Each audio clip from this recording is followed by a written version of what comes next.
চিংড়ি মাছ খাবি মিনার? এই আলিফ কাকু কি হরো?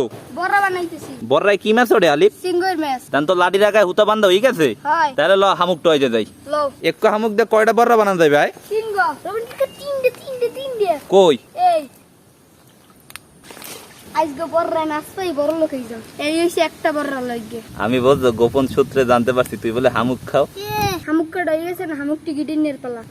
কাকু বড় বানা নেই গেছে আন গোপে গোপে পাততেই বে। আলিফ এই টোক্কা দিলে কি হয়? টুকা দিলে মাছ হয়।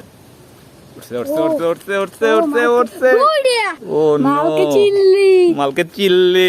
আশা করি এবার ওটা বড় চিংড়ি পাম। আজকে চিংড়ির গোডাউন দেম। চিংড়ি মাছ খাবি মিনার? আমার বুয়ে চললেইছে, এখন একটা হলা চিংড়ি মাছ উঠবে ইনশাআল্লাহ। মামির ভাগ্য ভালো, এই একটা গোদা লই আইছে। দাদু এই কাটি চিংড়ি পাইছি। মাশাআল্লাহ, বেশি করে পেঁয়াজ দিয়ে চিংড়ি মাছটি বনো, সবাই মিললে অল্প বেশি খামু আনে। ঠিক আছে।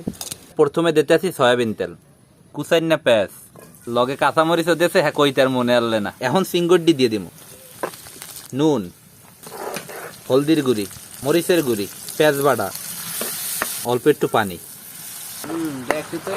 চিংড়ি মাছ বোনা হয়ে গেছে, এখন হয়েছে খাওয়ান না পালা। তাহলে এককালে তাজা চিংড়ি মাছ, তাজা জিনিসের স্বাদই অন্যরকম। কেমন লাগতে আছে?